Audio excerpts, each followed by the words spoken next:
Hey everybody, Patrick Connor here, and welcome to Knuckles and Gloves Boxing Radio. We got a special show today for a special event this weekend. Well, I don't know how special the event is, but the show's special. I don't know that any other podcast or video podcast or anything like that has got three different Hall of Fame, International Boxing Hall of Fame electors, three of the most good-looking people in boxing. Or one of those is true anyway. Look, we got Aris Pina, my good buddy, and also my other good buddy, Brin-Jonathan Butler. How you guys doing, man? Everything's great, my man. Great to be here. Exactly. Yeah, it's so awesome. It's like kind of having two separate worlds collide on here for me. Like that I didn't mean to keep separate, I guess. They just wound up being separate, but happy to be here anyway. For sure. It's a big fight this weekend. We all got to get together for it. You know, it's Tyson Fury, Deontay Wilder. I kind of feel like there's even been a little bit of argument about how much focus has been on this. Earlier today, I saw a number of posts on social media suggesting that these fans and some of them media members felt that there really was not much hype for this fight or wasn't much interest in this fight. What do you guys think? Are you excited for it? Bryn, where are you at for this fight? Oh, I'm really excited. I mean, I think with Wilder, you just have this punch that, is the greatest right hand that I've ever seen in boxing. And I spent a fair bit of time with, I think, the second best right hand that I've ever seen in person, which is Felix Simone. I've never saw Lennox Lewis fight in person, but watching Wilder in training camp, preparing for Fury the first time, it was interesting because every sparring partner was meant to mimic Fury. And I thought, this is the worst elite fighter I've ever seen in my life. He is so inept at the fundamentals of boxing that it was totally surreal. And every writer who was there was down from England, and they were all saying the same thing when I was like, so what did you think about the sparring? They said, if he doesn't knock him out, he will lose every second of every round, which ultimately has proved true in the two fights. If Wilder has been unable to knock this guy down, Fury's won every second, pretty much. I don't think Wilder's won 5 seconds of any of the fights. And yet he has this tremendous hammer that is this great equalizer. So I think that makes it always exciting. And Fury is a great showman in terms of selling these things. I think if Wilder loses this, you're going to see a kind of Bobby Ches-like disintegration, just because I think Wilder has made so many excuses that are just preposterous that his stock has plummeted tremendously. You have the stock of Anthony Joshua plummeting a great deal, I think, after Usyk, which isn't to take anything away from Joshua. It's just the way he was being built up with Klitschko. I think there was a perception that we were having a generational talent. And Usyk has kind of maybe emerged as probably maybe the best fighter of the group of all these guys. And we thought it was going to be one of the three big giants, but maybe Usyk could beat them all after what we just saw over in the UK. So there's many levels of this that are interesting. If it goes Wilder's way and he's just able to land something, maybe he can put Fury away in the first round. But if he's unable to do that and his confidence is as rattled as I think it is, I don't know why this wouldn't be a lot easier for Fury than the second time.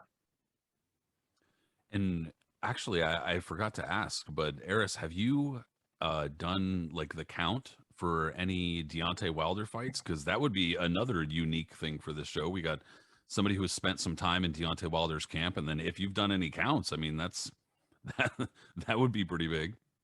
I have actually. I knew you had.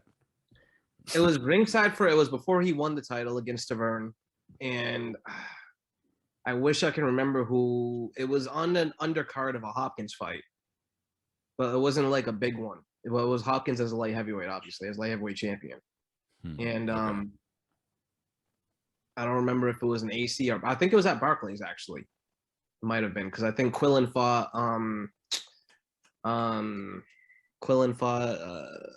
the one who's about to fight Munguia right now. God, his name just slipped me. Rosado, Gabe Rosado. Oh yeah, Gabe Rosado. So it was on that card, if that helps anything. Anyways, that was Wilder was like super wild back then. You know what I mean? I think he was actually hurt in that fight briefly before he landed the equalizer that Brin mentioned earlier about that right hand and then finish it off. Wilder is an absolute monstrous puncher, and but his stats, if you want to go into a stats type of deal, like Fury dominates all of them, and he has throughout those entire fights. Like it's just one of those fights again that I'm not sure. And he's gone to the woodshed now with Malik Scott, who has been one of his mentors and confidants and everything like that for a while now after they became opponents, but they've always been friends and close buddies for a long time, and Scott's always been his corner. So I'm not sure if anything that can translate to Wilder improving at this next fight, but in terms of how the stats looked and everything like that, Wilder is completely inferior to Fury when it comes to most things, except obviously when it comes to eraser power. So do you really care much about this fight, or do you feel I like do. it's... Oh, I absolutely do. No, it's very intriguing because it's heavyweight boxing. Anything can happen in the heavyweight division. That's the one thing that you got to love about the division, is that even when you're dead set and you have an idea what can happen, things can just turn automatically and go all over the place. And the fact that this is an all heavyweight card is like an homage to my old mentor Cedric Kushner, my old boss, rest in peace. So I'm excited for it. But like the first fight, Wilder showed that he can hurt Fury, he could drop him. And even though he lost, like Brent said earlier, every second of the fight, those seconds that he didn't lose on, he had Fury almost completely out. Second fight, Fury, changed strategies a little bit, gained some more weight to make even more of an advantage, and kind of beat the shit out of Wilder. That wasn't even competitive. But with this third fight coming up, the thing that made me more intrigued about it is that Fury's coming off of a bout with COVID. We don't know potentially how that could affect him or where he might be, with that, because recovery is different for everybody. There's been a lot of rumors about how much Fury's really trained for this fight and how much he's really prepared for it, considering how easily he thinks he can handle Wilder. And a lot of people are starting to believe into the fact that Wilder is a different person now, and he's really reinventing himself with Malik Scott. So with all those things in mind, yeah, I'm definitely excited for it, because it's, again, you never know what can happen. Do I favor Fury? Absolutely. But at the end of the day, Wilder still has an eraser, and you just never know. It's a very intriguing fight for me. And at the end of it, also, too, it's going to put a definitive end to this trilogy, and we can move on with the division. Do you guys agree with the 3-1 favorite that Fury is? Yes, that's the last I heard with the odds. Yeah, me too. Yeah, for sure. For sure. Yeah, I think that's appropriate. I think at least 2-1 would be appropriate, considering, I think that Deontay Wilder won a little bit more of the first fight than a few seconds, but at the same time, I don't think that it was enough, barring, apart from the knockdown, apart from the massive shot that he landed. For the most part, this is only fresh in my mind because I did my studying. I watched this today along with the rematch just to kind of make sure that I was knowing what I was talking about and not talking out of my ass, because I do that sometimes. But no, I was watching it, and it was almost not shocking, but I was surprised that watching it again, how easily Tyson Fury was able to keep Deontay Wilder off balance. And Deontay Wilder is already kind of off balance, but he was keeping him even more so off balance, just with constant movement and a good jab. There were times when Deontay Wilder actually caught him with his jab pretty decently, and then there were actually a few good left hooks that he snuck in early in the fight. But then he got totally away from both of those things and was just kind of following Tyson Fury around for far too much of that fight. But then in the rematch, obviously, I would say the first fight, that being a draw, I wasn't totally upset, given, it's kind of like that knockout was massive. And that sticks out in your head enough that not to overcome the however many rounds that he probably lost apart from that, but it's just, it almost like it feels right, because one guy did a shitload of damage in that short period of time. And anyway, it felt like Tyson Fury righted that possible wrong in the rematch. But I think that it's fairly intriguing. If nothing else, another kind of X factor going into this fight that I saw someone mention, I didn't even hear this, so I don't know how true it is, and hopefully I'm not repeating some stupid rumor that's not true. But somebody had mentioned that one of Tyson Fury's kids was not doing very well and was, like they said, quote unquote, he almost lost his kid this summer. Huh. I don't know exactly what that means, but I never heard any of that. That's crazy. No, me neither. if it is true, obviously, number one, that's horrible, and I wouldn't wish that on anybody, Absolutely. even coming close to losing a child. But number two, that's obviously a pretty massive distraction. As far as the punching power and stuff like that, what you're probably going to be hearing in the lead up to this fight, I've heard in the lead up to tons of other fights, puncher's chance. And essentially a puncher's chance is like a really small chance. And it's something that a lot of fans and pundits kind of get mystified by and allow themselves to be hypnotized by the old puncher's chance, even though, we know from our experience that skill, the vast majority of the time, skill and speed beat power. And so the old puncher's chance is just equates to a really small chance. However, it's almost as if the farther you go up on the scale, the more that puncher's chance kind of like, okay, I could kind of see that a little bit. But then you give it to a guy like Deontay Wilder, who, regardless of however many bums it is, you think he knocked out, and he did, he definitely did. But even knocking out 45 whatever bums takes some power. Dude can obviously punch, and anybody denying that's just being an idiot. So when you bring that element into this, it's always there, and it was a reminder later in that first fight. So there's some intrigue there. However, to circle right back to, where you started out here, 2-1, 3-1, I think is pretty appropriate. It was kind of interesting watching with the Usyk fight, because it reminded me a bit of where we thought these guys were when they were all undefeated, the three great heavyweights that we had. And it was sort of like, what's going to happen stylistically? What would be the most fun to watch with a pairing? And after seeing what Usyk was able to do to Joshua and what Fury was able to do to Wilder, I'm kind of thinking, are these guys sort of Michael Grant, or are they Ron Lyle? Like, how would Ron Lyle or Ken Norton do? Like, would Ken Norton dominate all of these guys? Would Ron Lyle dominate them? Because we were thinking, like, who is Anthony Joshua in the scheme of things in terms of after Klitschko? And we've never seen him again after that Klitschko fight. That guy has never shown up again. And I think the same thing could happen with Wilder here. You were talking about the puncher's chance. And I mean, the thing you left out is that Fury is much more comfortable in the ring than Wilder is. Wilder does not have anywhere near the confidence that Fury does. Fury has this Ali-like joy being with the pressure that was there after the first fight. He was dropped and counted out, we thought, and then he springs up and he comes back and is just a boss the entire fight. And I remember, Patrick, you and I were talking about that fight. I mean, I didn't know that he was going to do what he did, but I remember just saying to you, if he follows through on what he's saying he's going to do, I think he could very well knock him out in 3 rounds, which was my prediction, that he'd knock him out in 3. And I just don't know what Wilder can do to improve fighting on the back foot if Fury goes back to the same game plan that was so successful, where he was never hurt, he was not really hit with much, and Wilder, like, from what I saw with him sparring against 3 different guys who were all very tall and had reach, he did nothing against those 3 guys. He lost almost every round of sparring that I watched. And I totally agree with what you're saying in terms of, like, his punching power is unlike anything I've ever seen. And not just the punching power, but the way he can close distance with that right hand. It's amazing to see how much distance he can close and fire, especially when you see he can't do anything else. I mean, I took a quote from Breland, who I love in boxing. I mean, I think everybody does. And I can't believe he got scapegoated for that fight.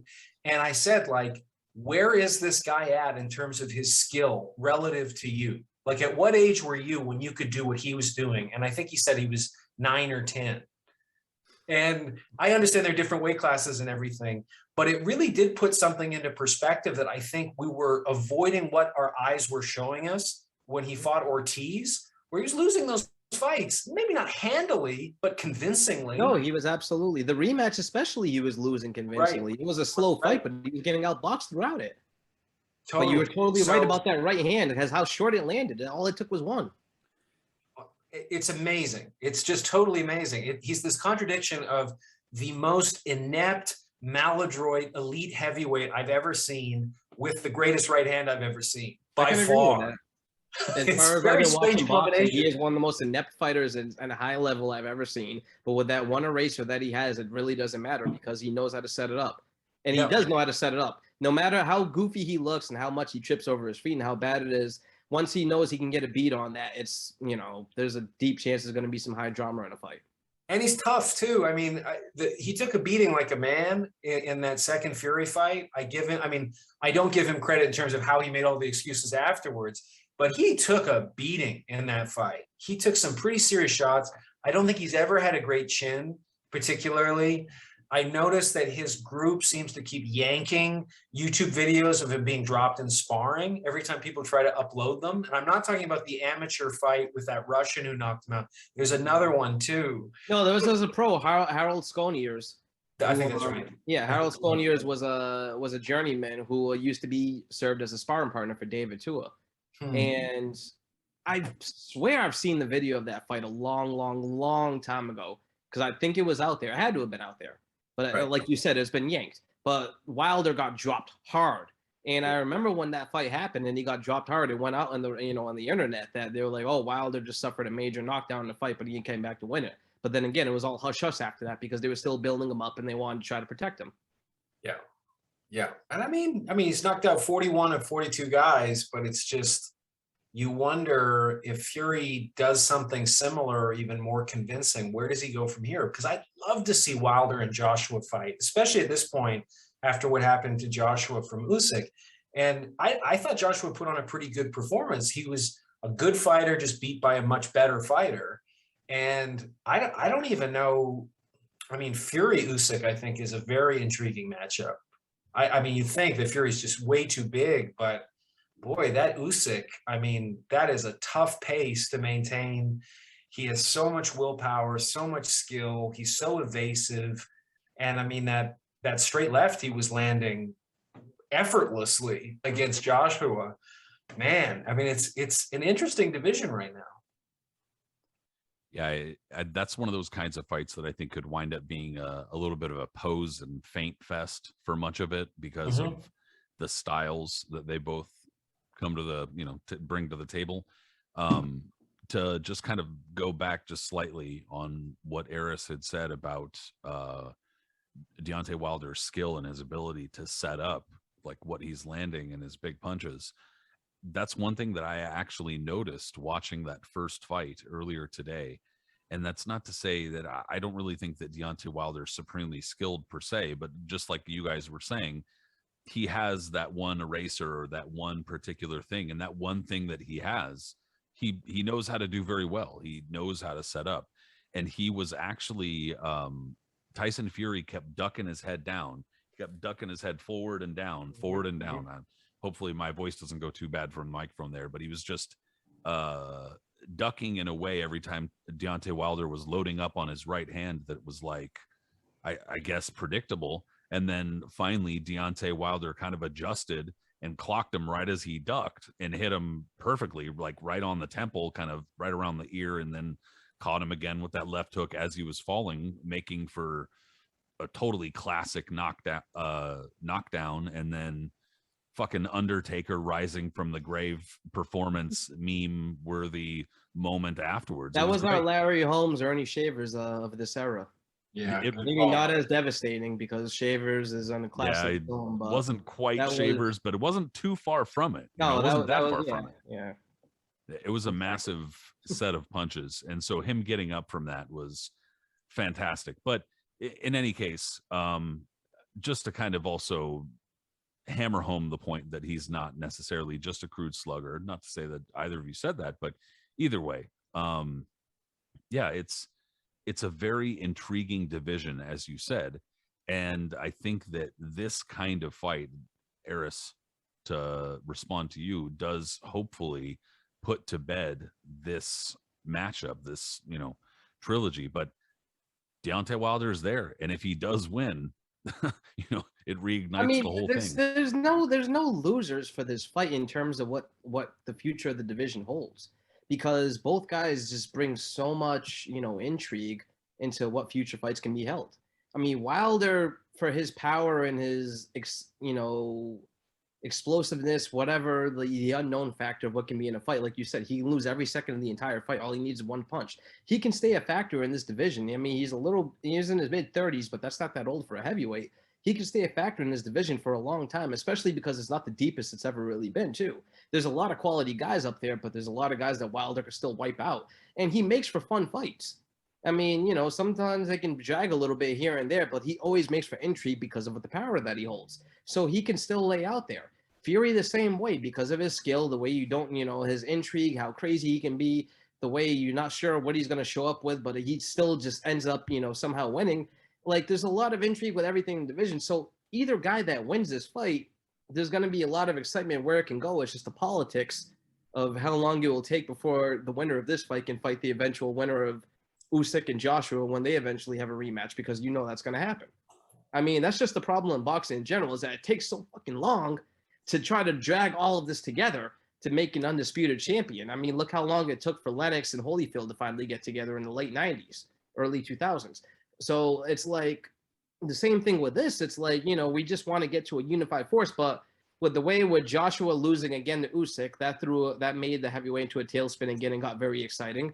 And then whatever happens with the result of this is going to make it even better. So the heavyweight division is in a good way right now, I think. And I'm excited to see after this result for this weekend to see what can happen from here. At least one side of it with Joshua and Wilder, hopefully, barring any craziness or something stupid that can happen, because that can happen.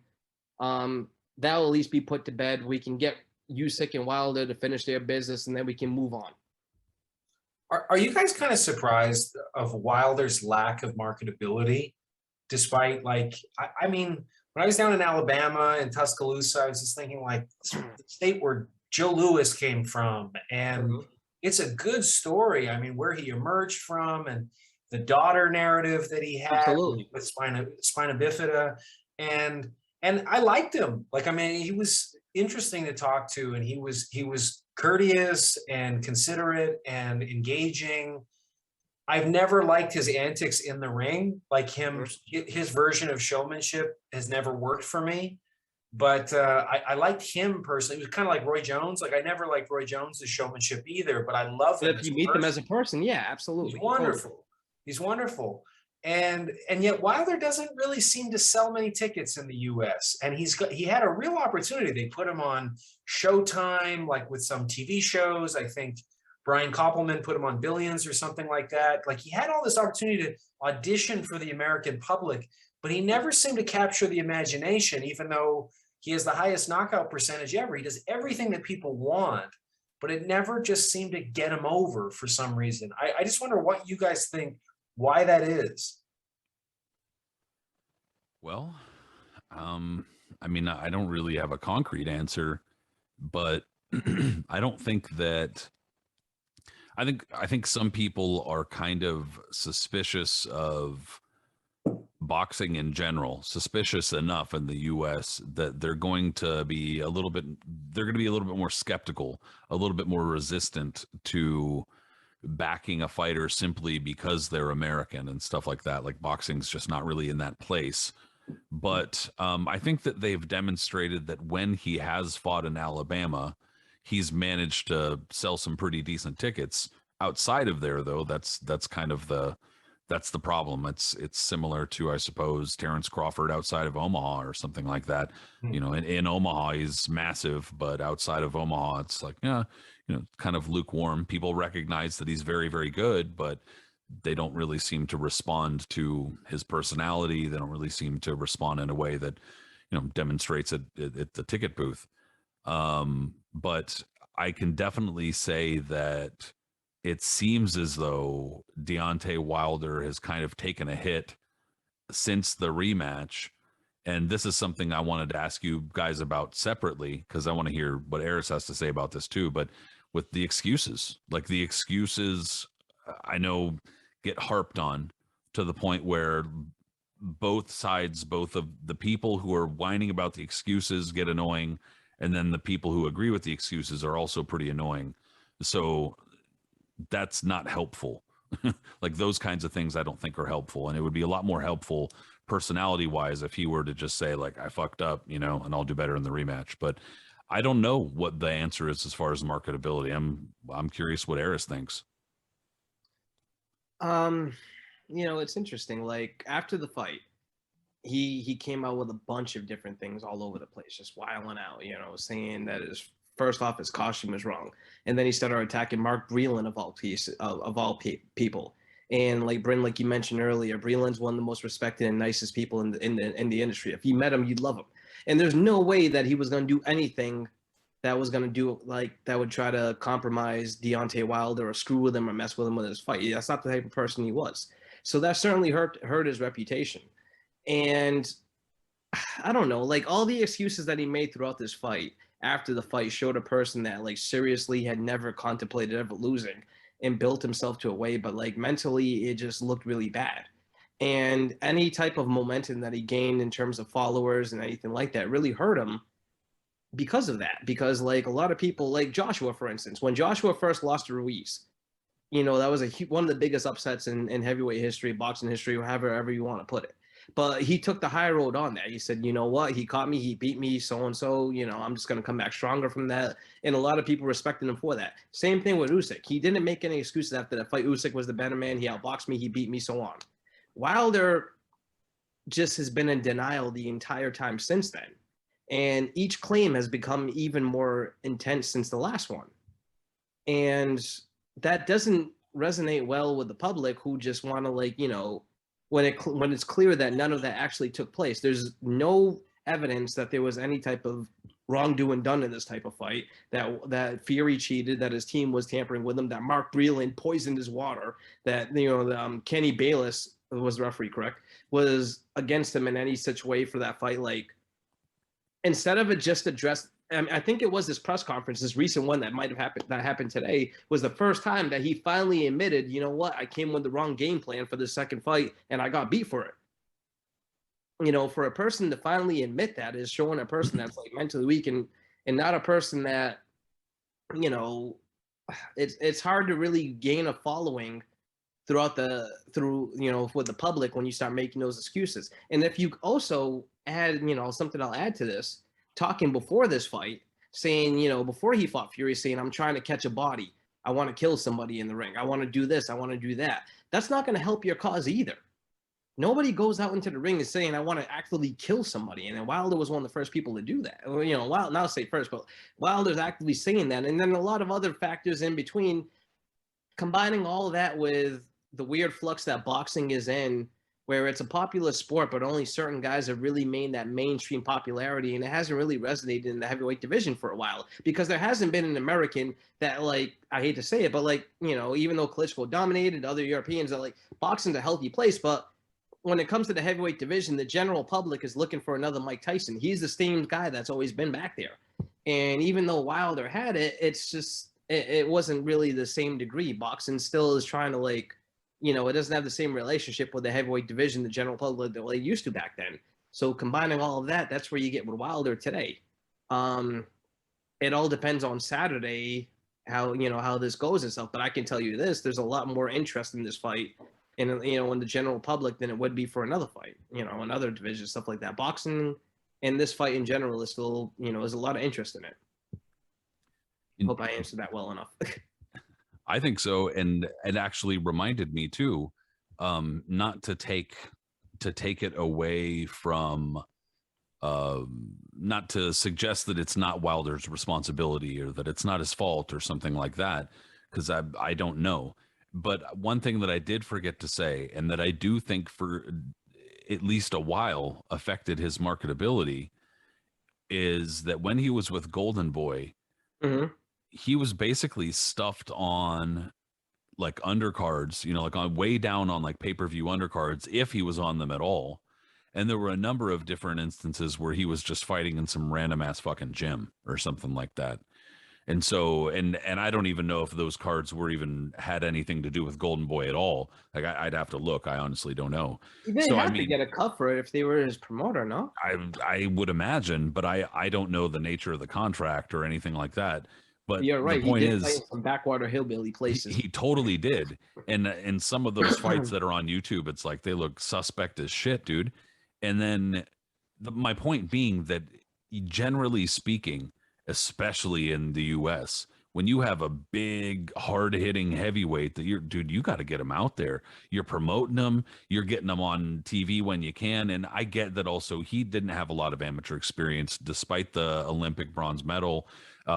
Despite that, he still needed experience and they needed to build him up. And I've also said in the past, you should do that more off TV with fighters. And I do believe that. But at the same time, I think that happened for like a long time in his career, probably a little bit too long, where I think that it reflected the fact that they saw him fighting and also believed that his development wasn't that good, that his skills were not that good. And so the way that he was promoted, I think reflected that. And that's not helpful either in terms of marketability when it doesn't appear that your own promoter really believes in you, really wants to back you, especially when you're a big, tall, hard-hitting heavyweight. So that probably also affected, his marketability pretty early on. Well, I mean, his training camp for Fury, the first one, I've just never seen a professional fighter like what he was doing. Is JD's would have him go in the ring for 4 rounds to shadow box, and he would just move around like a mummy. It was just this, and D's would say, "That's it, champ. That's it, D. That's it, D." And I was thinking, what is he doing? Like, I don't know what he's doing. And then the sparring would happen, and he looked like he was sleepwalking the whole time. And D is just acting as if he's watching Cassius Clay, like it is like getting ready for Liston. Yes, absolutely. It was just so surreal. And I was kind of looking at Breland. I was like, you know how awful this looks, right?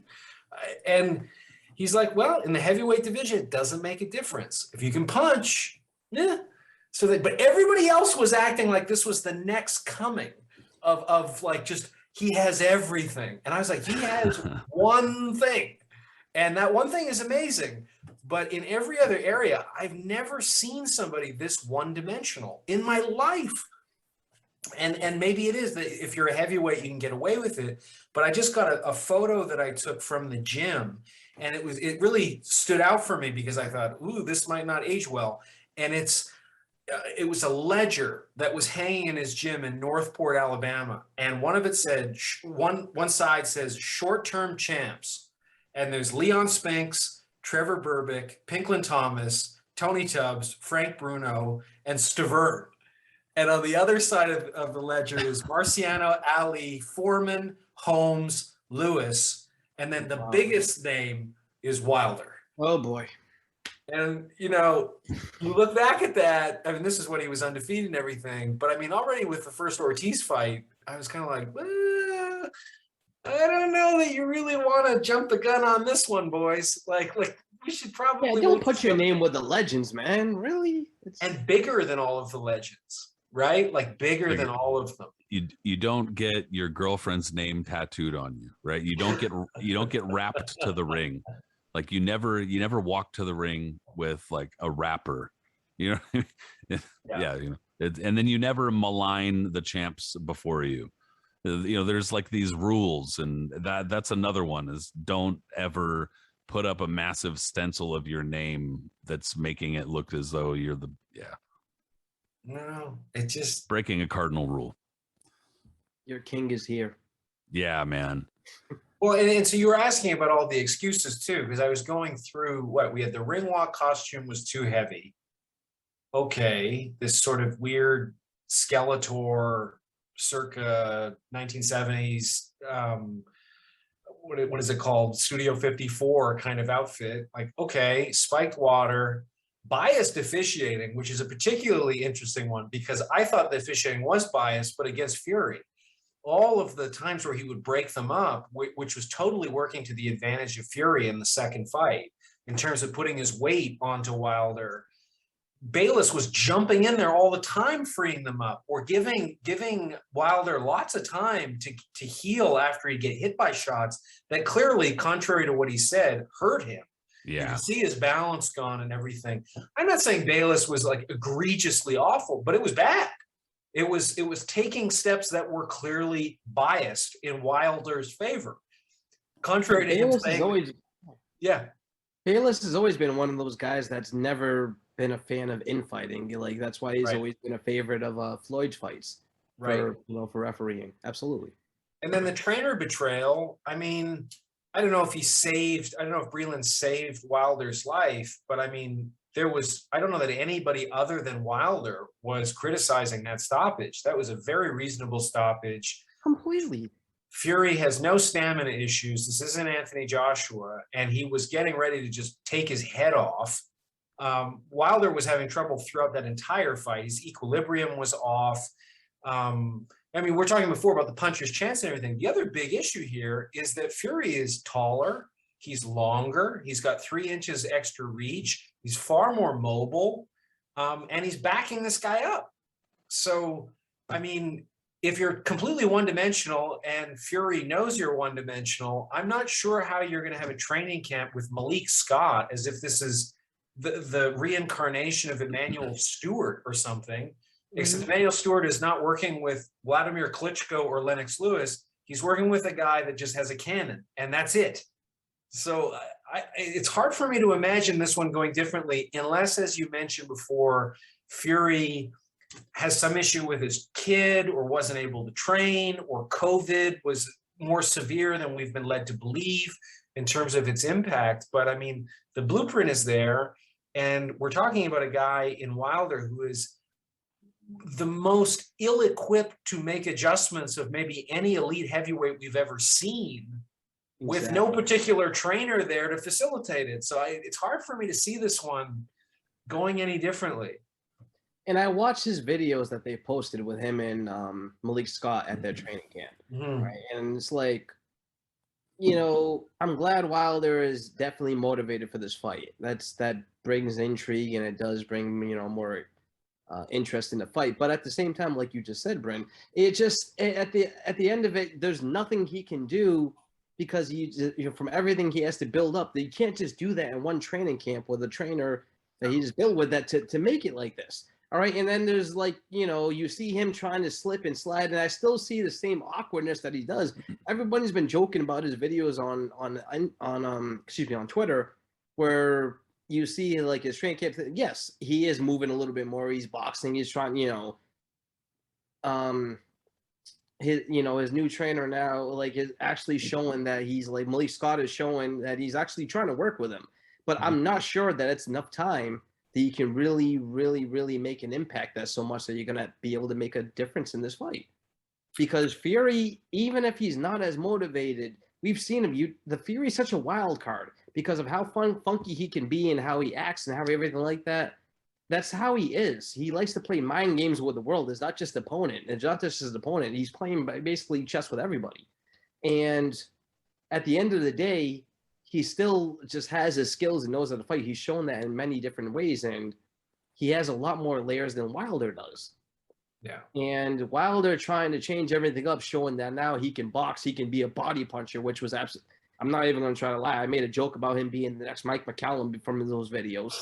And all this other stuff. It's almost crazy to think that he's going to be able to make an impact this much. I mean, he's definitely motivated for it. So I think he's going to, you know, try, and it's going to be interesting for a few rounds. But at the end of the day, I can't see how he's going to win unless Fury has regressed. Yeah, and you know, one of the weird things is that Wilder has a pretty good jab. He just doesn't use it. Exactly. Breland was working on that. Instead, he would just kind of follow around because he fell in love so much with his power, and everyone talking so much shit about how he's the greatest puncher since, you know, sliced bread and whatever it may be, that all he had to do was land one punch and then just follow the guy around, follow like he did in the Ortiz rematch. He barely threw a punch in that fight and was getting outboxed until, you know, the finisher. Yeah. Look, I hate to interject to do this, but it must be done. If you've seen my shirt, Bren, and you're just going to have to sit through this. You can giggle through it if you must, and I understand, but I'm going to tell you all, this weekend we're looking at the heavyweight championship of the world, as it were. But speaking of heavyweight champions, support for Knuckles and Gloves is brought to you by Manscaped, and Manscaped is the heavyweight champion of below the waist grooming. I'm serious. 100% serious. In fact, Manscaped offers precision engineering for your family jewels. Look, I'm going to tell you a little something here, okay? First of all, you go to manscaped.com and you get 20% off and free shipping if you use the code GLOVE, which is our unique code. But look, man, you just imagine something, okay? Like you gotta go through the rainforest, you gotta go through the jungle, you gotta go through some crazy landscape, right? You gotta use a machete, you gotta use some sort of crazy ass tool that you don't want to have to use. What if you had a chainsaw? What if you had a wireless chainsaw? What if you had a wireless chainsaw that had a light to guide your way? What if you had a wireless chainsaw with a light where you can adjust the length, where you can cut to the length that you want? You know what I'm saying? Look, that's right. Come on now. You know what I'm actually describing the lawnmower 4.0 from Manscaped. That's exactly what I'm describing, except for instead of this landscape, we're manscaping.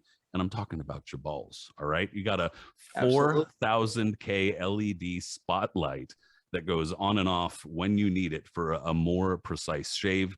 And the Lawnmower 4.0 also allows you to customize your trim through an additional guard length. And so, again, wireless charging. Come on, guys. You got to do this. It's 20% off and free shipping with the code GLOVE, GLOVE, at manscaped.com. And that's 20% off with free shipping. Glove. All right. So unlock your confidence and always use the right tools for the job at Manscaped. Heavyweight championship of actual boxing and not junk. We're back to Patrick, I mean, I would fully be interested in going to, I mean, I'm at manscaped.com right now looking to use your code. But my question is, in conjunction with attacking a wilderness, according to Ancestry DNA, comprised of 31% Ashkenazi Jewish origins, with 13% Swedish and Danish origins, is it equipped to deal with the wilderness that would be created from that sort of ethnic breakdown? To my knowledge, Manscaped is a totally fully accepting man grooming company. So it's like whatever your ethnicity is, dude, you're good to go. Well, then my last question is just, will it in any way assist me dealing with ear and unsightly nose hair? Yes. That's a possibility, but you're also going to have to talk to your barber on that one. I'm just wondering But if you there's know a what, kid though? that might include You know something what, though? to address that concern. As a matter of fact, I'm going to have to tell you that there is a kit, and you can go to manscaped.com and look at the several kits that they have. One of them actually includes a trimmer for your nose hair. I think one of them might include a trimmer for your face. Dude, you don't want to mix these up. You don't want to get a trimmer for your nose and then a trimmer for your balls. I mean, I could see how they could be similar looking overall, but you don't want to mix these things up. So you even get a carrying case and a storage case to keep them separate. It's pretty magical, if we're being honest about this Manscaped business. What makes it the 4. What was the 3.0? I'm not entirely sure. It could be possible that it's an exponential growth. So they just went from 2 to 4.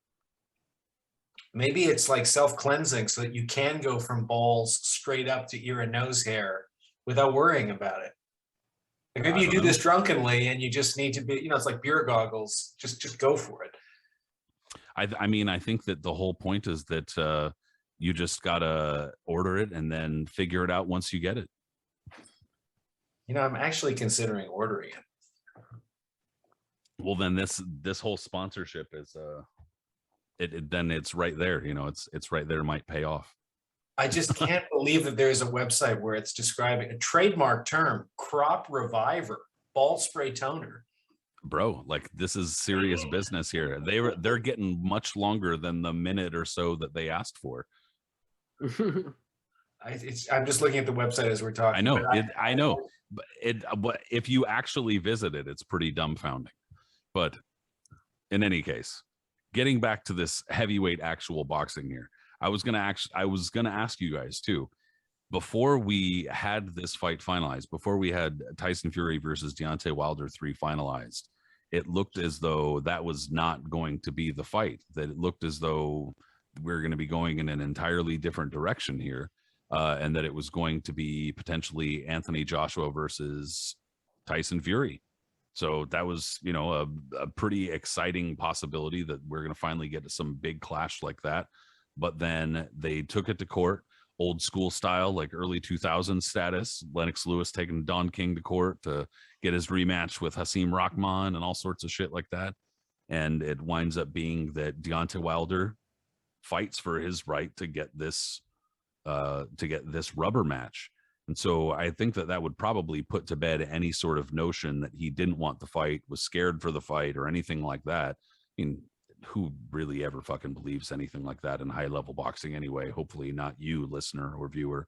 But regardless, what do you guys think about that kind of like to do? Does that affect your outlook on this fight whatsoever? The fact that it kind of had to go to court in order for this to happen?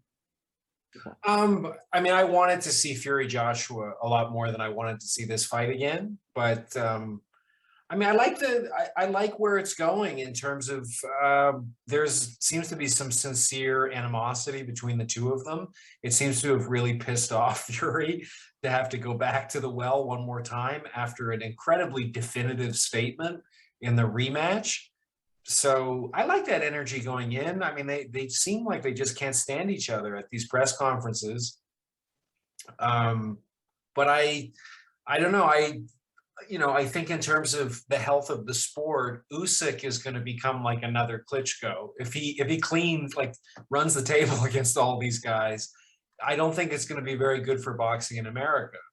Just because, like you were saying before, do we need an American champion? I think for a lot of general fans, we do, unfortunately. Absolutely, I agree with that. I think we do. And I think Usyk has a good personality, and I think he fought a relatively exciting fight. I mean, I think he could have closed the show against Joshua. Also interesting that like 6-second early bell ringing that saved Joshua at the end of that fight was sort of interesting. But I don't know. I mean, I don't know where Wilder goes from here if Fury wins. Fury is so marketable over in the UK. But I think people are waiting for Fury Joshua, really. I mean, I'm looking forward to this fight, but that was the fight I wanted to watch, just to see how their styles would mix. I was excited for Fury Joshua, just like you guys said. I was really intrigued. That was the fight that people have been talking about for a number of years. That was like the main, when it comes to the end of the line, that was the one that most people generally thought that would be the fight that would be at the end of it. But this being boxing, I was not surprised that the judge sided over and decided that, Deontay Wilder was actually righted for a third fight, and here we are. So again, like I mentioned earlier, what I'm happy most about this fight is that I think it will put a definitive ending on this trilogy. It's not gonna, unless something crazy happens, a cut eye, low, whatever it may be, something crazy could happen because this is boxing. Some dumb shit could happen, and it would mar it and postpone it to a point that we would have to have another fight to make an absolute definitive resolution. But I think that this fight will be an ending to this, and that whatever happens with this fight, we can move on to eventually getting an undisputed champion again. It will take some time, Fury, because after Usyk upset Joshua, that's going to take some time to have a resolution at itself again, because Joshua has already proven himself that he's the type of guy that will take an immediate rematch. And I think that the clause is already in there, so that's probably the fight that's going to happen next. And with that being said, too, who knows? Again, with these with the sanctioning bodies, it's always so crazy. All right, how many of the main ones that we recognize? WBO, WBA, I guess, because they suck. WBC, they all suck. IBF, there's about 4, but at least one of them will always say, "Hey, you got to fight my mandatory challenger before you go into this immediate rematch or something," because they always want to strip you, do something, and go on their own bit. and then things get fractured again in their own way. So who knows which sanctioning body is going to try to pull something. All right. It might happen eventually. Usually it's the IBF that does something saying you have to fight a random mandatory contender before you go on to a major fight. And then they strip you, and then 2 random guys fight for that belt, and we end up with a Charles Martin as heavyweight champion. But as that being said, like, again, the fact of the matter is, I think this fight, regardless of how the sanctioning bodies work themselves out or everything, we're going to have a definitive lineal top fighter. All right. Whether it be Fury or if Wilder pulls the upset, it could be Wilder. And Usyk, to his credit, after he gets through with his business with Joshua, he's the type of guy that he's not going to worry so much about the sanctioning bodies as much as challenging himself to be the top guy in the division. So he will fight that guy or try to make the best of it to fight that guy next. And hopefully from there we can get a resolution. But like I said earlier, the heavyweight division is really exciting right now. And regarding whoever wins this fight, I can't wait to see what the future will hold for it from there. And there's still like a solid, contendership under that too. Like who could pick up a couple of alphabet belts, still, main relevant in the division. Like Dillian White is still a big name who can come up, who's obviously on the fringes of becoming a champion or fighting for the title again. Andy Ruiz, who just got rid of, who made waves on Twitter for his ass tattoo, is, still up there. There's a lot of things going on in the division right now. It's pretty exciting. I'm happy for it. I love the heavyweight division personally. So I can't wait to see what the future is going to hold after this weekend. Yeah. Before, I don't want to drag this on too long, but I did want to ask. I wanted to be fair, but I also am curious. So there is a kind of an offshoot apart from the fight or apart from Fury Wilder and anything happening during the fight. There's been a lot of shit piled on to Deontay Wilder about the excuses that he's made. And I mean, rightly so. I'm not arguing that because they're kind of absurd. But even so, apart from the excuses, Tyson Fury, most of the things that he has said has been in the somewhat distant past, but he's said some pretty bad shit himself. True. Absolutely. Looking back, there's a decent chance that in a number of those instances, they were either alcohol and or drug fueled. That doesn't excuse them. That doesn't make it okay. Although it does sound as though he has worked on at least some of those things since then. So I guess the first layer here is the kind of Tyson Fury being the hero or whatever in the situation, or the good guy or the believable guy or the whatever. I'm kind of curious about that in light of some of the shit he said. But then I guess the second layer is, and if like anybody needs to opt out of answering this because of whatever, I get it. But I'm curious because of the MTK affiliation and what sounds to be a really very quickly developing situation with Probellum, this company that has popped up over the last few weeks or so that is Shaker's company, right? Yeah, and is suspected might have some sort of linkage with MTK. And to briefly explain for anybody listening going, what the fuck is MTK? I'll try to very quickly explain. It stands for Mac the Knife, and it was at first associated with Matthew Macklin, the former middleweight title holder from a handful of years ago. He no longer has any association now, but the acronym was kept, and it is essentially a management company that has been taken over, or allegedly, I should say, taken over by an Irish drug kingpin named Daniel Kinahan, or in some way, kind of what word am I looking for? Like phantom run, ghost run, or something like that, run by proxy by Daniel Kinahan and his crime syndicate that has a number of bodies to its name and has been known to push drugs and guns, and is now operating out of the Middle East because it's like no longer welcome in Ireland and other parts of in parts of the UK, etc. There is a heavy there are a bunch of heavy allegations that Daniel Kinahan is involved with this MTK management company and as more than just an advisor, and that there's criminal activity going on. So I know that's a lot of shit that I just heaped onto there. And again, if you want, like, you're like, nah, I'm not gonna. Bryn's taking a drink. I don't know. No, you don't drink, so it ain't taking a drink of alcohol. But yeah, it says absinthe. Everybody, it says absinthe and cocaine. No, I'm just kidding. No, I mean, I'm curious because Tyson Fury does seem to be kind of painted as the good guy. He seems to be portrayed as the, like I said, believable one in this. Like Tyson, Deontay Wilder's making all sorts of excuses. He's full of shit. And I don't know. I think that it kind of makes it a very complex ethical situation, which is, boxing's already complex in terms of ethics. But I don't know. I'm curious if you guys have any outlook on that.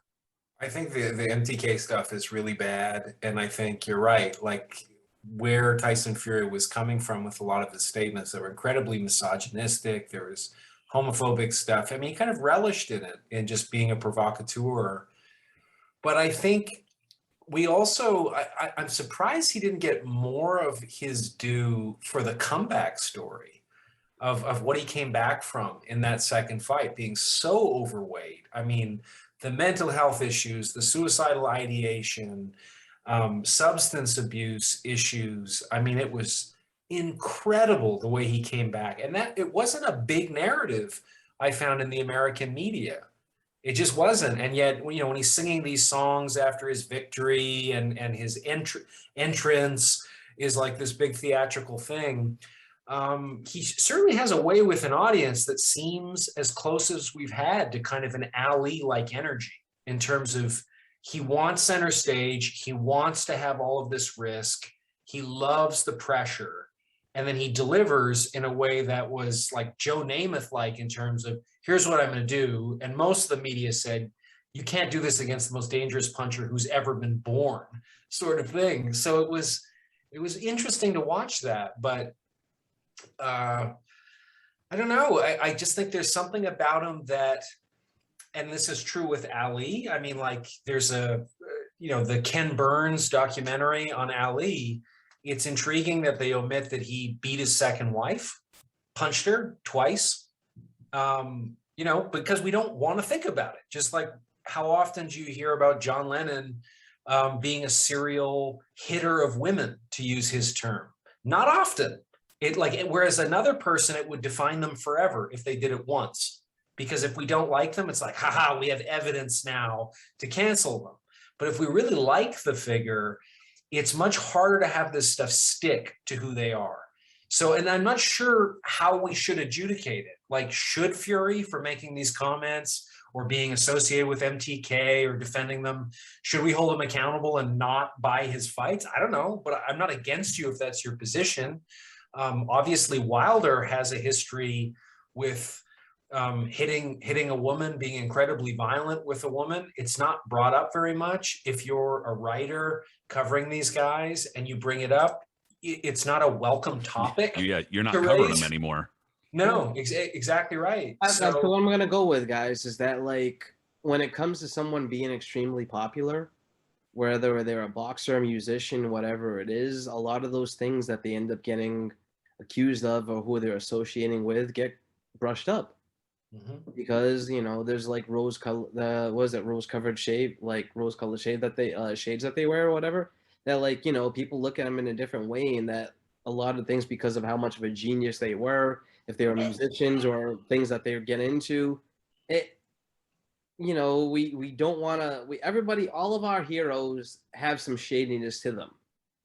And that's the way to look at it with this one too, is that, like, again, like you mentioned, a lot of the things that Fury is into with the MTK, the other comments, stuff like that, people are tending to just kind of like swipe it under the rug so they can keep their fandom. Ali did a lot of crazy shit back in the day. And if you look at it today, the way he's looked at today, he's like, one of the most important people in history, and everyone generally loves him and what he stood for and all that. But if you really dig into the past of what he got into, he did a lot of nasty stuff himself. He said a lot of nasty things himself. He did a lot of nasty things. One of my heroes is Miles Davis. He beat all of his wives and was a drug addict and did a lot of bad stuff. Like, it's been a history of everybody trying to cover this under the rug so we can keep the narrative of how great they were and forget what what our heroes were into. So I get it. And to add to that, I mean, Ali was pro segregation. He was Yes. pro. He went to a Ku Klux Klan rally and was quoted on that. Well, he actually stuff like how we used to do all that shit. Yeah. He actually didn't go, but he lied to say. Oh, he did. Okay, I lied. Oh, sorry. No, not you. But he boasted that he did when he didn't actually go to it. I mean, he was pro George Wallace. And you're absolutely right. He boasted about the Klan because he said we have the same agenda in terms of segregation. How often is it brought up that he's citing his religious principles for avoiding Vietnam and was serially cheating on every woman he was with endlessly? Completely. So it was total a la carte religious reverence. And I mean, Mike Tyson, I mean, that's the other thing we need to think about here is how this reflects on us it's not just that they've done some bad things, but when Mike Tyson is convicted for rape and says, I'm innocent of this, but I've done 6 or 7 things that are far worse, which is what he said to Jerry Gray. He was far more marketable coming out of prison than when he went into prison. And what does that say about us in terms of, like we didn't do the crime, but we're more excited to see him because he is that dark vessel, like not the feel-good story that he was with Customato, and where like we forget this, right? Because we think, oh, Michael Jordan is the great commercial juggernaut with Nike and Gatorade and all that. Mike Tyson was too. He had Diet Pepsi, he had Nintendo, he had Kodak, he had Toyota. He had like the most conservative companies in America backing him around the time of Michael Spinks. I mean, this guy should have been a billionaire by the time he was 30 years old. He should have been the first sports billionaire that existed. But the rape moved it away so that he couldn't make any money commercially, like with representing products, but he was far more commercially viable post that 3.5 years in jail for rape. And that's not a very comforting commentary on us in terms of what our values are and where we throw our money to support athletes. And even Kobe Bryant and stuff like that, again, it's another issue where it's like, should we bring up what happened in Colorado? His defense attorney is happy to give out her name so that she gets repeated death threats. It's weird which athletes we like and which ones we're looking for ammunition to try to dismiss. So I mean, look at the late 90s, when after Tyson bit Holyfield's ear. Sure, he had a lot of, people against him and everyone saying you need to ban him, he's a psychopath and all that. But at the same time, that was the same era that Jerry Springer really came like to really popularity, all kinds of other stuff. Like that was the age of the edge. And Tyson, everybody was really hyped to see what was going to be his next move. When WrestleMania hit, that was the age of like when WWE moved apart from WCW because they brought Mike Tyson in fresh off the Holyfield bit and everything else with that to referee a match at WrestleMania. Like that was the one that pushed them over the edge. Like people in general love this type of like craziness and that type of like edginess of like, when it comes to you don't know the unpredictable of what they're going to do next, especially if they're a high profile celebrity who knocks the hell out of people in general and stuff like that. They're excited to see what they're going to do, even though it goes against their morals and all that, because they just want to watch the train wreck ahead. Yeah. I mean, O.J. Simpson said after he got off of the murder trial, I'm getting way more women now than I ever did before when I was like a good guy. Now that they think I'm a murderer, there's far more people attracted to me in many ways. Like it's bizarre. I mean, remember, like true crime is the most mainstream, shallow form of entertainment we have. We love murder. Well, that's how we do our show, right, Pat? but I mean, it's an interesting thing. I mean, like I have my ambivalence with boxing. I mean, people are dying. A female fighter was killed and stuff like that. I mean, they're choosing to do it, but some of the background of these guys. I mean, you're right. Tyson Fury has some statements that are there and some affiliations that are highly questionable, and Wilder has a history too. And, you know, a lot of these fighters have histories, and I'm not sure exactly how we should go. I mean, maybe each person has to come to their own conclusions about what's acceptable to them to support. But I do laud certainly Tyson Fury for coming back from a lot of the adversity that he had to overcome. I mean, I think it's an incredible story. I couldn't agree more. Like, he really, when you saw him after he beat Klitschko, he totally went through a tailspin. He was dabbling in drugs. You saw the videos of him just completely obese and ballooned. And the fact that he was able to come back from that, as a person myself who's like struggled with anxiety and depression himself, like, I have to commend him. It's not easy. It really isn't easy. And like you mentioned, Brent, it's not, you know, it has been kind of downplayed with everything else that's happened with their fights, so all the other dramas, the rumors, innuendos, all these other shit that's gone down with it. But like, you know, the fact that Tyson Fury was able, in fact, before even Wilder was able to do that, like the fact that just come back and able to become a professional again and carry on with his career was a, you know, major accomplishment in itself. I don't disagree at all, and I think that I don't think any of us would proclaim that we have like the answer or the answers to how we should be treating this morally, ethically, in terms of what the associations are. We're all of us are into boxing, fans Exactly. of boxing, right about boxing. Exactly. I mean, how moral and ethically can we be already? Exactly. And just like Bryn said, I guess it's up to everybody to decide what their line is. You know, it's up to everybody to decide, well, so-and-so has an affiliation with that fighter, so therefore hands off. I'm not watching those fights. I'm not watching on that network, or whatever the case may be. If that's the stand that you want to take, I'm not going to tell you you are right or wrong, but regardless, I do think that part of making this conversation more complete and more complex is addressing this kind of stuff, even if it's just bringing it up, even if it's not professing to have an answer, you know, because not a lot of people are going to. That's the problem, is that there are a lot of podcasts and shows, and they're not going to be like these kinds of issues aren't going to be talked about intelligently. They're going to be yelled about and screamed about, and a bunch of rumors about some shit you saw on message board or YouTube are going to be yelled. But point is, and that's not to say, you know, well, we're the fine tea sipping fucking people here, but point is, you know, like we're not afraid to talk about it in a slightly different way, I think. So we should. No, it has to be drawn like that. It's the same thing with you know, with the Hall of Fame season coming up, and people bringing up the same questions like, oh, are you going to vote for Roy Jones? Are you going to show the same ethics that you had for James Toney that you did for Roy Jones this coming year when it comes to PEDs and who you vote for and stuff like that?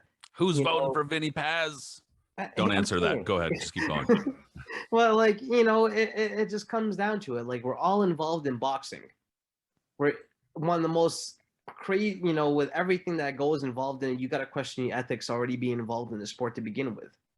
So from there, you just have, like you mentioned, Pat, you just have to kind of draw the line of where you want to stand and where you want to like hold your line on people in certain situations and all that. You're already involved in the sport, you know, with a sport so wild and unethical as it is, you know, at that point after that, then you get to draw your line of where you want to be at, I guess. Right. And I mean, I guess that if that's the line you're drawing for this particular event, that means you're going to miss out on an undercard like Robert Helenius versus Adam Kaunaki. That fight was fun as shit. Their first fight was awesome. You know, I mean, I honestly thought that it was a slobber knocker of a fight, and it was the kind of fight where, like, I don't mind seeing a rematch of that. And I'm being earnest when I'm saying, you know, they're going to miss out on this. But F.A. Ajagba versus Frank Sanchez also happening on the undercard. That looks like it's going to be a real fun fight. You know, they have a handful of other heavyweight fights. Got J. Rock Williams coming back, Edgar Berlanga, very hard hitting super middleweight that's on the way up. I mean, it's not the greatest of all fight cards, but there are some names on there, and I think coupled with the main event, I'm reasonably excited to see it, and I'm reasonably excited to see how it shakes out. I'm gonna go see it in a movie theater in Brooklyn, which is the Nice. first time I've done that in a long time. But I'm curious to see how many people are gonna do it. If COVID will impact the kind of, most of the time I've done that, which is maybe 4 or 5 times with a Vegas fight. It's always packed, at a theater. I mean, I know it sounds like I'm in 1973 doing like a closed circuit, but it's actually kind of fun. Like the people who are into it are really into it. But I'm curious to see. I mean, what do you guys think? Do you think the popularity is there for this fight? Will it do good numbers with pay-per-view? Brent, I'm the same way as you. I've been to a few theaters in Astoria and Queens to watch fights before. Like I watched Mayweather Pacquiao. I think I watched the first Fury Wilder fight in a theater. They get packed, like you said, and a Yeah. lot of people get very enthusiastic for it too. There's a lot of boxing fans for it. It's a fun atmosphere. I mean, imagine what like a place where you go to watch a giant movie on a huge projector screen. You get to see it for a fight. That's pretty awesome. Oh, yeah.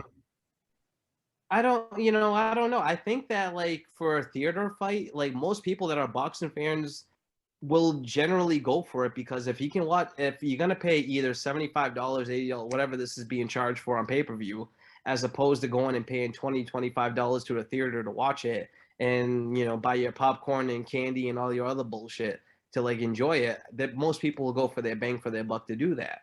Yeah. So it's a cool atmosphere and it's gonna be a fun atmosphere. If I can find the local theater, hopefully the Kaufman over here in Astoria is gonna be showing it, then I might do the same. In general, I'm gonna be curious to see how many I know a lot of bars out here are gonna be showing it because they do the same thing for UFC fights, and if it's a big heavyweight fight outside of a Mayweather or Pacquiao or one of those type of fights, usually for a big heavyweight fight, they will show it in bars out here too. Yeah, I think that the COVID pandemic is definitely a bit of a wild card as far as what kind of numbers pay-per-views can do right now, and they are going to be kind of, at least in part, dependent on what people can afford. And a lot of people in the U.S. are just not doing super great financially right now, so I wouldn't expect it to do super great. Not from the perspective of it's not good and people don't want to see it, but just from the perspective of are people going to be plunking down money to see it? I don't know, but I will say if you have more options that are more like movie theater type of options, those I just think in general fights would sell better if you had those. I understand you can't do that for every fight, but those are pretty cool options. I honestly, I couldn't venture a guess as far as the buys. I don't want to. No, I don't know. I'll probably say some shit that's like absolutely off the wall and stupid and then get attacked on Twitter. I don't want it. No, should you, man? Arguing over pay-per-view buys and stats and all that other stuff is really crazy. But I will say this: if they show the fight in Queens, there's going to be a lot of people there because every time I've been to a movie theater for a fight out here in Astoria, it's been pretty packed to the hill with a lot of people that I'm very excited. So. Well, what happens? I mean, with both possible outcomes, I'm curious what you guys think. Like, if Wilder knocks out Fury, it just has some devastating performance where he just wipes the floor with him. Mm-hmm. What's next for both guys? And then vice versa. If Fury just annihilates Wilder, what's next? I'll let you take it, Pat. There's going to be some rebuilding, some serious rebuilding, and I would imagine at least. Okay, let me rephrase that. There might not be any rebuilding whatsoever. There might not be any changes at all, but there should be. If Deontay Wilder lost to Fury again and got blown out, there should be a lot of introspection, a lot of serious revisions of tape and stuff like that, just looking at what he's doing wrong. But of course, he's now at a stage in his career where it's like, how many changes could he possibly really make and have them stick? On the other hand, if he came in there and won, Tyson Fury's got a lot of rebuilding to do. He got dinged around pretty decently in a very short span in the first fight, but took almost like zero damage in that second fight. And so I don't know the nature of the contract going into this fight should Wilder win. And maybe there's nothing, maybe there's no rematch clause, so it's wide open, but that definitely would massively shake stuff up, and I guess would put the prospect of a Wilder Joshua fight, should Joshua defeat Usyk in the rematch, right back on the table. I could say that, but again, with the boxing politics, again, it would be so hard for them to try to build it up because of all the arguments, who's going to be the favorite, the percentages, who's the, red side, blues, whatever you want to call it. But I'm not sure if the way Wilder has reacted, all right, with the second fight and the way he lost and all the excuses you come up with, is not just general excuses of, hey, I wasn't there, I had this X, Y, and Z problem. He it's been like a lot of people have said it's almost disturbing how like crazy his excuses have become, and just realization that he actually lost the fight, that fight. And I'm not sure how he would react if he got whooped even worse in this fight. Like, I really don't. It's that's what's so intriguing about this, because there's so many question marks of how people how the fallout is of the result of Saturday is going to be. Wilder, a guy like Joshua, all right, when Joshua first lost to Ruiz, and he actually admitted, you know what, he caught me, he beat me, I'm just going to come back and do it. He showed me there that mentally he was all right, that he'd be able to like recover from that, and he has shown that since then. He was able to beat Ruiz in a rematch. Whether he beats Usyk or not in a rematch, he showed in that fight, in his loss, and admitting that he lost and going through it and just being cool with it, that it was all right. Wilder never showed that after this rematch. He completely lost it, from all of his excuses, all of his conspiracies, everything, firing Brealing, all this other stuff. He completely showed that mentally he's not there.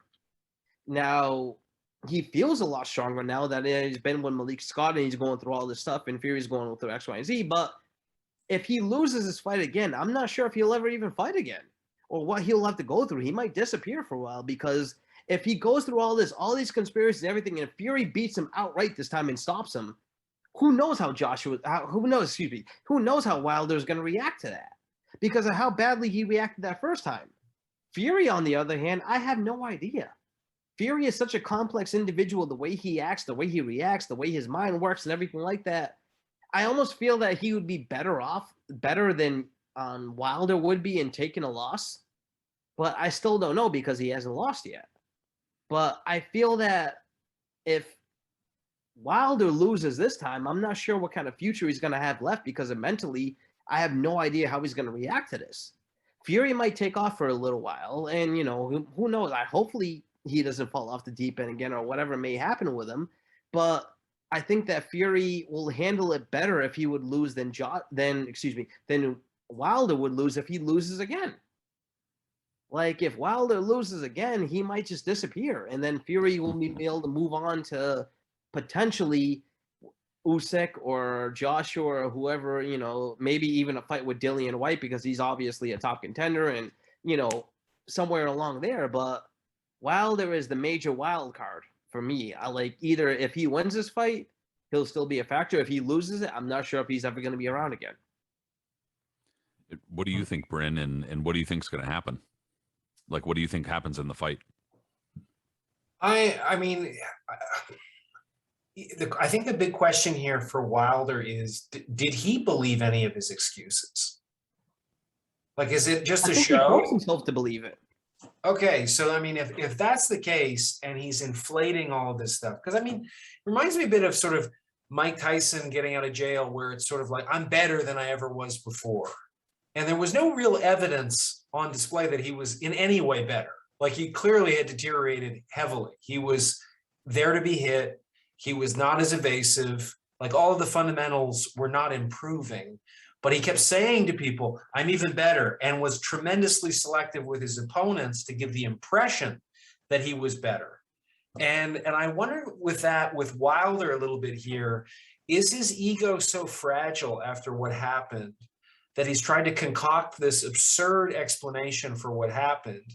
And when he gets back into the ring, he's facing the guy who has more confidence, who is more relaxed, has the bigger reach, is clearly able to hurt him, is clearly able to out-jab him, outthink him, has, a big array of game plans to employ. I mean, very adaptable, malleable fighter with Fury.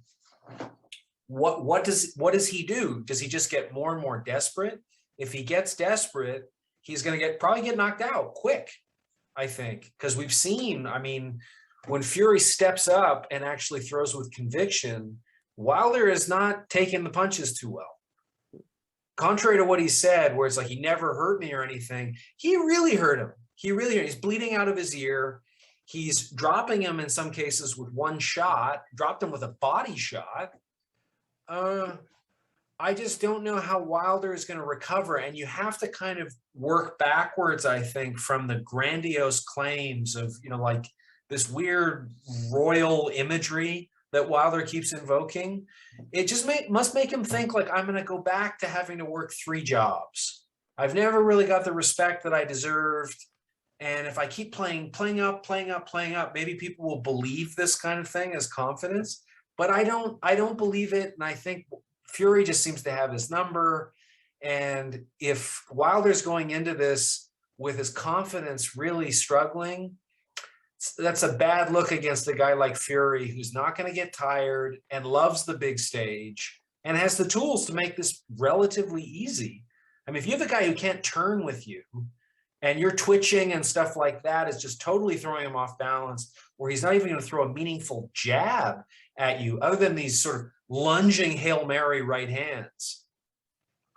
It's hard for me to imagine Wilder doing well in this fight. And I think he could lose quickly. And I think Fury is going to enjoy probably trying to take him out in the first couple rounds. And I think he has everything he needs to do it. Could that expose him to a counter shot? Sure. But I don't know. And then where does Wilder go? I mean, I think Wilder's ego is going to really struggle to put the pieces back together. And I think he's going to get into trouble. And Fury, I think, also similarly has so much chaos in his life. Like, he's so drawn to it. There's so much self-destructiveness in his nature, as well as the mental health issues that are there. I don't know that he's long for this earth in many respects, or, I just think he is going to seek out drama wherever he goes. But I think he's going to do okay in the short term, though, in this fight. And Aris, what do you think is going to happen? I mean, I think that Fury should be the favorite, and I'm going with Fury in this fight. I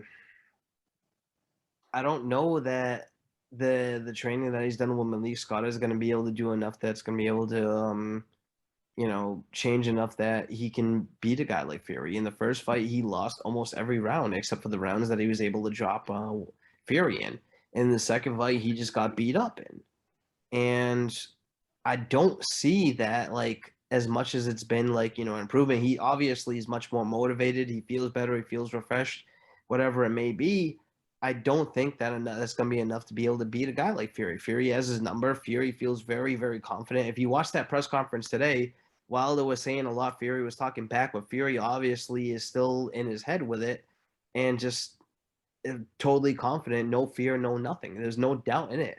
Even though Wilder was saying, oh yeah, I feel nervous energy, there was nothing nervous about what he was saying. That's Fury being Fury. And with him being that confident, I mean, he knows he has different layers and different styles and much, much more tools to his trade than Wilder does. And I think at the end of the day, it's going to equate to another victory for a Fury. I don't know if it's going to be as bludgeoning the way it was the second fight, that he was able to beat him up and just stop him within 6 rounds. But I think, again, that he's still going to come out on top at the end of it. Yeah, I tend to agree. Every so often I'll kind of like go out there and make some sort of pick that like doesn't really make sense. But that's kind of what this comes down to is, and I heard a handful of people saying something similar, that they understand picking Deontay Wilder to win, but not arguing that it makes sense.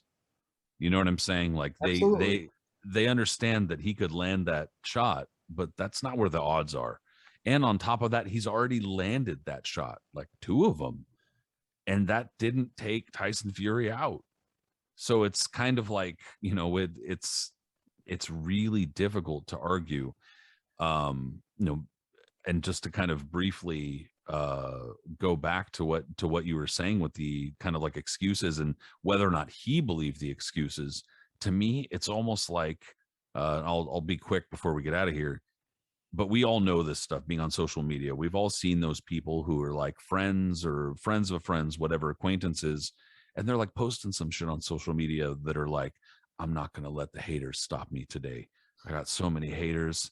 I'm just shaking them off and I'm continuing forward to stardom. And it's like, bro, you fucking work at Starbucks for the last 6 years and you're struggling and nobody knows who you are. Who are you talking about? Haters. Nobody knows who you are.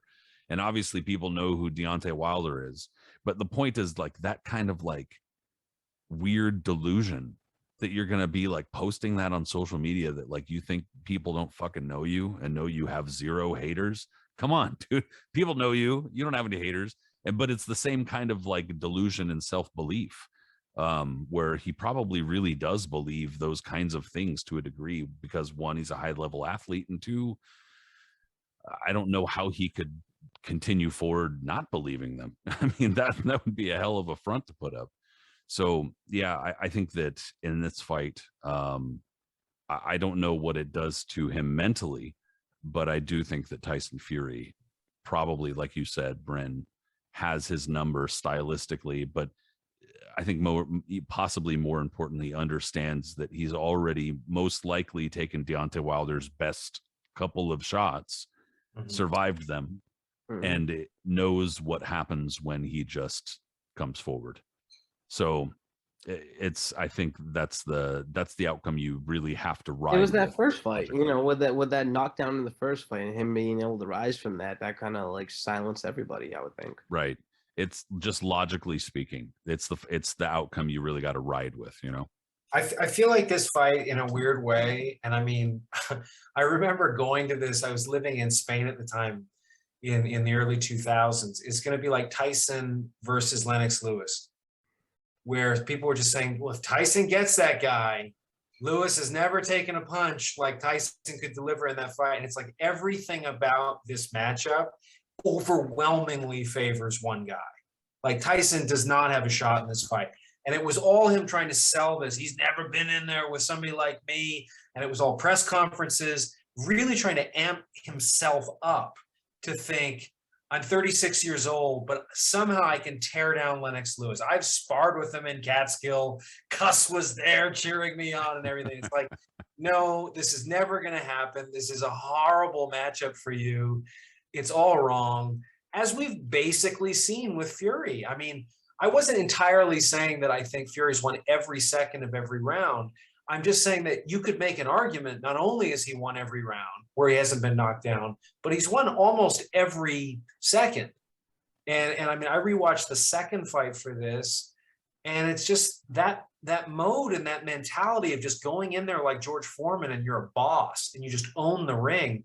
You can see immediately on Wilder's face, like, wait, you've not gotten the script. You're not supposed to fight me this way, and I don't know how to keep you off me, because you have more reach than I do. You're more confident, you're quicker, and your timing is better, and you're far more elusive. What am I supposed to do? And then it's just this like fait accompli of just waiting for the fucking hammer to land. Yeah. And it starts landing. And then it's like, well, wait a minute. What? I've got to hang in here. I've got to be a man and take this kind of beating. And his corner mercifully throws him a towel, because it's clear, like, our guy can't do anything. Our guy doesn't have the skills to do anything against somebody like this, who's this big, this strong, and this confident, and this capable. So unless he gets lucky, like if he comes out there and tries to swing with a home run and lands it, and Fury's equilibrium is fucked up from the outset, and Fury's not able to recover, okay, but is that really how often does that happen at this level? Yeah, with somebody that has some good defense like Fury does, who's elusive and certainly knows that probably the is old the puncher's only chance. Wilder. Yeah. So, I mean, it's just like Lennox Lewis. Like, Lewis did not take chances in that fight for the first 6 rounds. Why bother? Just wear him out. This is a little midget next to me at 6'5" with 81 inches of reach. This guy has like Rocky Marciano size. I'm just going to keep him at the end of my punches and just wear him down. And eventually I'm going to start landing the right hand and just hammer and hammer and hammer. Tyson will get more desperate, and then I'll close the show. It's exactly what he did. What the fuck you doing? You're fucking around in there. You're getting caught with some crazy shit. Don't turn and fight him. This motherfucker's dangerous. Are you crazy? He's dangerous. No, but I mean, I just think it's kind of the same thing here. I mean, I know they're much closer in stature, the two guys, but I just think like your Tyson Fury, just jab him, wear him down, back him up. You don't really have to take too many chances because he's so uncoordinated going back. Mm-hmm. He was already in the first round of the first fight. He was already putting his hand behind his back, doing that gimmick with him too. And then the second fight, like you said, he just built up weight, just bullied him, beat him up, and used his feints, used his jab. Even when Fury's at his absolute biggest in his first fight, back on his comeback when he was, beating depression and stuff, like you saw him use the same similar maneuvers when he was able to be slipping and all that, even using his belly to like deflect punches, a la Frankie Swindell, who we mentioned in our last show, Pat. But like, Fury has that type of skill. He has a different level of skills and attributes that Wilder doesn't have. Yeah. And Wilder is almost trying to build that and trying to say that, you know what, it doesn't matter. I built that now and I know how to beat everything up. It doesn't work that way. Yeah. It really, really doesn't. Like his best bet is for him to be able to land a shot again that Fury is going to go super defensive in boxing again. If Fury reverts back to how he was in the first fight, which I don't think he's going to, like really just like super defensive, everything, Wilder will have a chance. If Fury comes in the way he did in the second, adds a few more layers to it, then I don't know what Wilder's going to be able to do because he can't fight on the back foot like that. Like, has been mentioned earlier on the show already. It's not in his nature. He's not a guy that can box like that and slip. It's not easy. Yeah, those skills are really the cushion. The cushion that Tyson Fury needs for this fight, where Deontay Wilder just doesn't really have any cushion. He has one option. There's really one way that he could win. He's not outpointing Tyson Fury, and he's, in the minds of many, lucky that he got that draw in the first fight. Yeah. So yeah, the options are extremely limited going into here. I think the only way he could have won is he would need somebody from boxing with like a Mensa level IQ. And I mean, somebody there's really, from Jersey. That's a good, yeah. I mean, somebody from Jersey with a Mensa level IQ who's kind of on the comeback trail. He's had some skirmishes with the law, but it's in a sympathetic kind of way. Yeah, somebody whose nickname rhymes with happy. And I mean, I think the other thing is again, we always look at the negative side of drinking and driving and the victims that are there, but we don't think of anybody supporting drinking and driving. And I'm sure there are some mothers out there, at least one in the case of Bobby Ches, who would support. I'm just playing. No, I find it really hard to think that Wilder has a shot in this fight. He could certainly get lucky with the puncher's chance. How often does the puncher's chance actually work out? Like it's like seldom. A 2% thing. If that's your, very seldom. Because it was like fucking. I had to go through this with Conor McGregor and Floyd Mayweather, like talking to people that weren't from boxing, and they're just like, "Well, puncher's chance. I mean, he can hit pretty hard. I've seen some of the highlights of that guy." I'm like, this is Floyd Mayweather. Do you think there's a little leaguer who's going to hit Nolan Ryan pitching to him? No, exactly. This is the stupidest proposition. Yeah, and the actual opposite happened, where Floyd Mayweather scored the first stoppage since fucking 2011, which itself was the first stoppage since like 2004 or some shit like that. It's yeah. All right, let me ask you guys this question because I'm curious now. With the undercard, we've talked so much about Fury and Wilder and all the scenarios. Do you see any upsets or anybody taking an L, F.A. Jabba, Big Baby Anderson, anything like that? Or do you think it's kind of formality?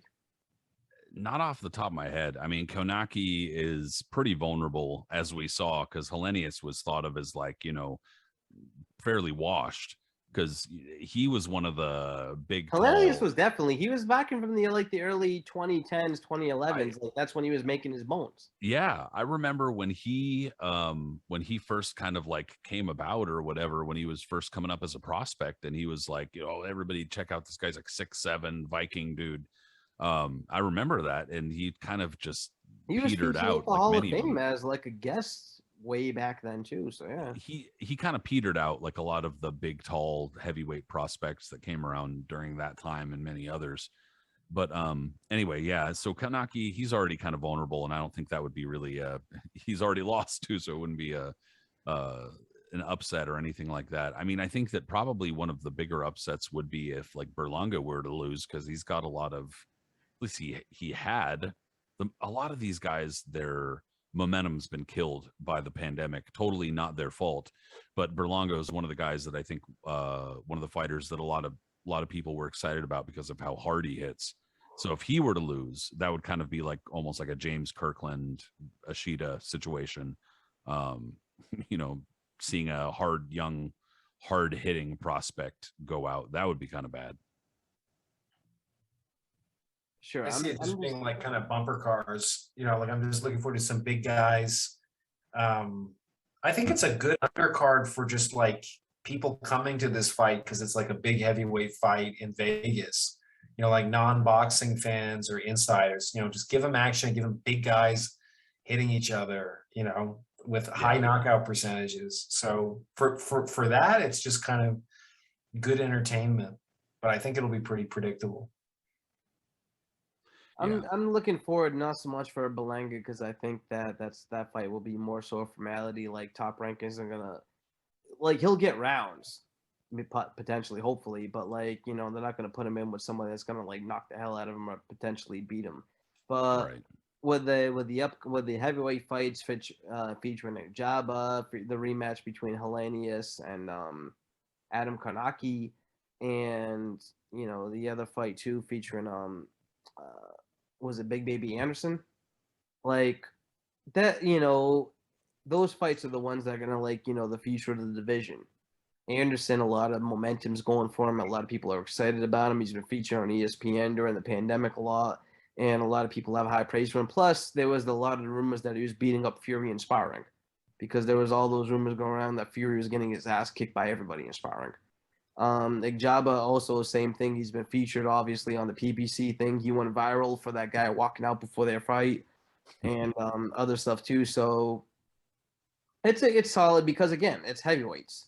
In the heavyweight division, usually there's always excitement and good stuff. Sometimes it can suck and can be boring, but I think the way they match these fights were on for a really, really solid night on Saturday. I hope so. It's got at least entertainment written on the card. So the undercard reminds me almost like one of those HBO Young Night of the Young Heavyweights type deals back in the day. Kind of does, yeah. Yeah. True. Well, hey, I really appreciate both of you guys, taking the time to join forces and Voltron this fucking fight with me, A good reference. I mean, I'm hyped for it, man. I'm definitely hyped. Yeah. I mean, I'm gonna get manscaped as a result of just talking to you. Exactly. You know what I'm saying? It rubs off like that, and the pun is definitely intended. Well, I'm gonna have a mat under me because Manscaped provides it as a free gift. That's those oils, mats. And after it's done, I need the toner because I just want to have that revitalizing, cool feel that I can really only get from the gel that Manscaped provides, which I appreciate. And if this were not, a mostly PG-13 show, I would make sure that people understood more clearly. But we want toned balls. That's what men want. If you want to be a parent, I think parental guidance, at the outset, as I think if you go to the Manscaped website, you can see for yourself, 85% of your partners seek out good hygiene. So if you want to be a parent, 100%. Manscaped. Go to Manscaped, absolutely. Trust me. So go to manscaped.com. There you go. And go to manscaped.com and use the code GLOVE, GLOVE, to get 20% off and free shipping. And get your girlfriend or wife to wear a glove while she's manscaping. Either way, make it a tandem activity. Okay, we're starting to kind of getting in. We're maybe dragging out of the PG-13 area here. But look, I do appreciate you guys taking the time and being good sports about the whole ball trimming experience here. But everybody, I appreciate you listening in or watching in, whatever the case may be. And if you are on social media, for instance, like Twitter, follow my buddy Brin-Jonathan Butler at Brinicio. BRINICIO. And follow my buddy Aris Pina at Punch Zone Aris. Also, subscribe to the YouTube channel if you're watching or listening that way. Very helpful. And subscribe via also, all the podcast apps and all those sorts of things. Guys, we'll talk soon. We'll have to do this again. This is the last. Don't drink and drive. Manscaped.